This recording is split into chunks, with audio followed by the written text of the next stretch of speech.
So, a famous English poet once said, I'm the biggest hater. I hate the way that you walk, the way that you talk. I hate the way that you dress. If you know who that is, shout out to you. Go ahead and help catch everybody else up in the comment section. I appreciate that. So, today's video, I thought it'd be pretty fun to talk about why I believe that this matchup is it might be a decent matchup, but I'm gonna tell you why I hate the matchup. Okay, I'm not even talking about from an X's and O's standpoint. I'm just talking about why I, a Miami Hurricane fan, why I hate this matchup. I hate it. I'm sitting here like Pinky in the brain, trying to come up with some kind of scheme on how both teams could lose somehow. Like, can we have both teams lose this game? I'll be so thrilled if that happens. So let's talk about that a little bit today. First, my name is Jordan Harris. I'm your favorite host in the entire world. This is Sports Truth. All right, so let's go ahead and get into some things. All right, we're going to talk about one team first, Notre Dame. I'll talk about why I just despise the fact that they are in the championship right now. And then I'll talk about Ohio State, and I'll talk about why I am just so irritated, hurt maybe. I don't know what the word is, but why I don't like the fact that Ohio State is in the championship game. All right, so I'm no better than that poet that we talked about earlier. I'm no better than that guy. All right, so let me go ahead and put that out there right now. Am I hating on this stuff? 100% absolutely hating. All right, I'll say that right out in front. All right, okay. So first, let's talk about Notre Dame. I think my reasons for hating the fact that Notre Dame made it to the championship is actually less hate than my reasons for Ohio State. I think a lot of people would actually understand why I kind of squint my eyes or even roll my eyes at the fact that Notre Dame is there. First, let's talk about the fact that they have the most fortunate run of all time. And they also played the system when it comes to getting to the championship game. For one, they played nobody all season. What they've done this year, it reminds me of what Boise State did year after year when Coach Peterson was there, back when they beat Oklahoma in the Fiesta Bowl. Every year, Boise State would play absolutely nobody. They would beat Northern Montana State Tech, Northwestern State Tech. They'd beat them, right? 12 straight games they'd win. And then they wouldn't get invited to the BCS championship game, and they would just whine and cry and complain about it. And I'm like, y'all didn't play anybody. If you actually take a risk and play somebody, if you beat some of these teams, then you'll get into the championship game. I was thrilled that the BCS and just, I was thrilled that they would never get a chance to play for the championship game. I loved it. So I feel like what Notre Dame did this year is really similar to what Boise State did. They're independent, so they don't have to worry about a conference championship. They played some of the worst teams in college football. I'm just going to run through some of these teams that they played, okay? This is 8 games that I'm going to reel off here. They played USC, which won 6 games. They played Army and Navy, which they play them all the time. So, cool. But we all know Army and Navy, they're not real. They're never really a threat. Let's just be real. They played Virginia, who won 5 games. They beat Stanford, who won 3 games all year. They beat Florida State. They won 2 games. They beat Purdue, which won 1 game. And they played Miami. Not the real Miami. They played the fake Miami, Miami of Ohio. So that's 8 games that Notre Dame won this year. And then they lost 1 to Northern Illinois. So that's 9 games there. 1 loss to Northern Illinois, and then 8 games to teams who had 6 wins or less. A couple of those teams Stanford has 3, Florida State has 2, and Purdue has 1 win on the entire season. When I look at that, I'm like, come on, man. Like, I feel like they really did play the system. They played us all. They put nobody on their schedule. They ran through everybody. And then they were one of the last ones standing. And a lot of us were like saying, but they lost to Northern Illinois. Like, they can't get in there, can they? But when you look at their record and you see they only lost 1 time, it looks great when they only got 1 loss in their loss, when they got a number 1 in the loss record. And everybody else had 2 or more losses, right? So they played the system. Also, let's talk about the fact that they had the most fortunate run ever, I think, when it comes to just the last 4 or 5 games of any season.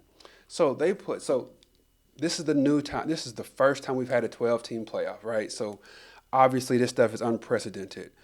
But if you go and look at the NFL or you look at college basketball or you look at the NBA, I can't think of any time where somebody has had a more favorable set of matchups ever in any sport. They played against Indiana, which is a team that every single person who looked at the college football playoffs bracket, we looked at Indiana and SMU almost the same. We were like, they probably shouldn't be in it. You know what I'm saying? Like almost everybody who looked at it was pointing at Indiana saying, sure, they had a good win-loss record, but they didn't play anybody. The one time they did play somebody, they got cooked. So Indiana, they played them first. I'm not a big believer in them. Then they went and played against big bad Georgia. Now, Georgia is a good team, right? They got Carson Beck. Carson Beck was hurt. So they got to play Georgia with a backup quarterback who had only played one half of football all season. How fortunate can you be? You play against big bad Georgia finally gets in. We thought maybe they might miss it, but they get in, but their quarterback gets hurt in the SEC championship game. So Notre Dame gets to play against a banged up, beat up Georgia team. All right, so that's the second part. And then who do they draw next? Penn State. If you've seen this channel before, you'll know that I said Penn State was the biggest fake job in all of college football. I think their coach is pretty cool. He seems like a nice guy. I like James Franklin, but he seems like he could never win a big game. And Penn State's quarterback seems like he is no good. Their offense looks trash to me. All they do is throw it to number 44, the big tight end. They don't have any receivers. Their offensive line is okay. Their run game is pretty good. Their running backs are really good. But Penn State had no offense, and they relied on a strong defense all season. I just knew they were pretenders all year. So when you look at that, the fact that Notre Dame played against nobody all season, they still get in. They lost to Northern Illinois. They still get in. And then once they do get in, they play against Indiana, Georgia, and Penn State. If Oregon would have gotten that same lineup, they would have won all three of those games, and they would have been in. If Arizona State would have gotten those matchups, they would have been in. You know, like you just go up and down the list. If Texas would have gotten those same matchups, they would have gotten in. So it is what it is, man. It's. I hate that. I hate to play the shoulda, coulda, woulda game or whatever it may be, but that's just my thoughts on it. The last part of why I hate the fact that Notre Dame gets in is because I personally just despise Notre Dame. My least favorite team in all football, actually all sports, is Florida State football. I despise Florida State football. I don't like Utah Jazz basketball. I don't like Duke Blue Devils basketball. But my least favorite team in all sports, the Florida State Seminole football team. I despise them. I don't like their colors. I don't like their coach. I don't like their quarterback. I don't like anything about Florida State. Notre Dame is number 2. I do not like Notre Dame at all. Part of the reason why is the Catholics versus convict stuff. I did not appreciate that. When you're a young black man as I am, trust me, I have plenty of reasons to not find any humor in Catholics versus convicts. I dress like this almost every day. I wear hats, t-shirts, hoodies, sweats, tennis shoes all day, every day. You have no idea how many times people see me and assume that I might be some type of hoodlum or something. I was walking through Dillard's about 2 years ago, walking behind this lady. She was walking this direction, looking back and forth at the clothes. She saw me in her peripheral vision, and when she saw me, she said, grabbed her daughter and jumped back and let me walk past because she was scared that I was going to do something to her, apparently. So she had no idea that I have 120 employees. You know what I'm saying? So my companies make multiple millions of dollars every year. So when people look at educated black folks and they title them as convicts, I have plenty of reason to dislike that. I don't find any humor in it. I don't like it. So the fact that Notre Dame ran with that and thought it was cute and funny, I don't think it's funny at all. So I'm not a fan of Notre Dame till this day because of that. Okay, let's move on and talk about Ohio State. Oh boy. So Ohio State, Once again, let me go ahead and reiterate this. I am a Miami Hurricanes fan. As you see by my Ed Reed signed Miami Hurricanes helmet. Favorite NFL player of all time, Ed Reed. Favorite Hurricane of all time, Ed Reed. So I'm a Hurricanes fan. So the reason why I dislike Ohio State being in here is not because of their team, because I do think that they have the best team in college football. I didn't think that until a couple weeks ago when they beat the brakes off of Oregon. But Ohio State, if you ask me, they have the best talent. They got the best chances to win the championship now. They're playing against Notre Dame. I don't think Notre Dame has a whole lot of talent on their team. I think they just got a really good luck of the draw. I think I think they are talented. I just don't think they're one of the two top talented teams, Notre Dame. I do think that about Ohio State. I look up and down their roster and I'm like, they definitely belong in the championship. I don't care what route they had to take, they would have gotten there. Like, they're coached really well. They got talented players everywhere. Ohio State is the real deal. So let me go ahead and say that. All right. So why do I hate the fact that Ohio State is in this? For one, they beat my Hurricanes in the championship game, in which I thought was a travesty. I actually should be thankful to Ohio State, maybe, because that is the game that turned me into a Miami Hurricanes fan. I was just watching that game from a neutral perspective, and I thought Miami got hosed in that game. Miami clearly had the more talented team. They had the better team. They came out playing tight. Some crazy injuries happened in that game that just shook some players up, obviously. It made them play even more tight. And then that holding call at the end of the game was so bad. Again, I was watching that from a neutral perspective, and I came away from that thinking, Miami just got hosed. That was horrible. And ever since then, I have been following Miami because I want to see them get back on top, all based on how they got cheated during that. I don't like to use that word, cheated, because so many people just throw it around. But I really do feel like the Hurricanes got cheated in that game. And I would love to see them get back to the top. So the fact that Ohio State beat my Canes during that game, I have despised Ohio State ever since. And it's even worse when I saw how great the Hurricanes were and where Ohio State was. They were the underdog in that game. And ever since then, Ohio State has just been bubbling at the top ever since then, and my Hurricanes cannot even get close to where we need to be. That is frustrating. The next reason why I hate the fact that Ohio State got to the championship is all about Jeremiah Smith. It's all about Jeremiah Smith. Once again, I'm the biggest hater. I hate the way that you walk, the way that you talk. I hate the way that you dress. I like Jeremiah Smith a lot. I wanted Jeremiah Smith to play for my Hurricanes. That's how much I liked him. I did not think he was going to be this good, though. Everybody around the country kept saying that Jeremiah Smith had a chance to be one of the best receivers of all time. I looked at him, and I thought the way that he ran was a little bit awkward. He seemed like he ran with his chest pointed towards the ground, which slowed him down too much.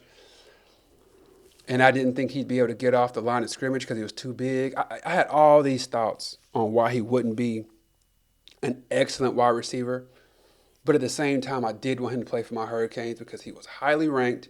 And he was a specimen. The dude is huge. He runs super fast. He's a specimen. So I want him on a team. Now,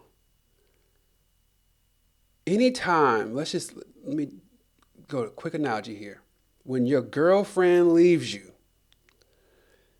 none of us want our girlfriends, our ex-girlfriends to get into an abusive relationship after they leave us. Like, we don't want to see our ex-girlfriends getting slapped around or anything crazy like that. We don't want anything bad like that. But at the same time, we also don't want our ex-girlfriend to go and meet some billionaire who's just this perfect gentleman and treats her extremely well, and she's living the best life that she could possibly live, and she looks back at you and say, thank God I dodged that bullet. We don't want that, right? That is kind of how I feel about Jeremiah Smith. The fact that he left my Hurricanes at the altar, the last thing I wanted was for him to get this like a bad injury or something. But so that's the last thing I want for him to get injured or something. But the thing that I want next to that is for him to go and win a championship. And not just win a championship, but be this outstanding player on a championship team. So outstanding that people are having to double and bracket him all game, which leaves everybody else wide open. Like, he's the main reason why they're winning the games. It's not like he's just an important cog to the system. He's like the cog to the system. That makes it even worse. So the fact that he went to Ohio State, he was a decent receiver at the beginning of the season. Now he's probably the best receiver in all of college football as a freshman. That shows that they've developed him well. Also, the fact that they're playing a championship game. Those two things combined almost screams you made the right decision. And I can't have that. I can't stand it. Like, I was hoping so bad that he would go to Ohio State and they would just face plant and they would have such a bad season that he would say, man, I should have just gone to Miami. But then he's looking at where he is now, where he's been developed really well. They're playing for a championship, and our Hurricanes got left out of the playoffs. We lost 2 of the last 3 games. We lost the bowl game after that. I'm sure he's sitting there saying, yep, I made the right decision. And I cannot stand that. So I'm going to say it one more time for y'all. I hate the way that you walk, the way that you talk. I hate the way that you dress. Yep, I am the biggest hater. So if anybody asks you, why does Jordan hate the matchup between Ohio State and Notre Dame? It's 2 big names. They both draw huge crowds. They've both been around for 100 years now. Like, why wouldn't you like this? These are blue blood programs. Why wouldn't he love this? And the answer is all based on my Miami Hurricanes. It's nothing about it's nothing about X's and O's. It's nothing about one team being way more superior than the other team. It's not. I'm sure it'd be a really good game. I just have my personal reasons. I'm the biggest hater. All right, so please do like the video, subscribe to the channel. I appreciate your support as always. You could be anywhere in the world, but you're here with me, and I truly appreciate that. So take care. God bless. Peace.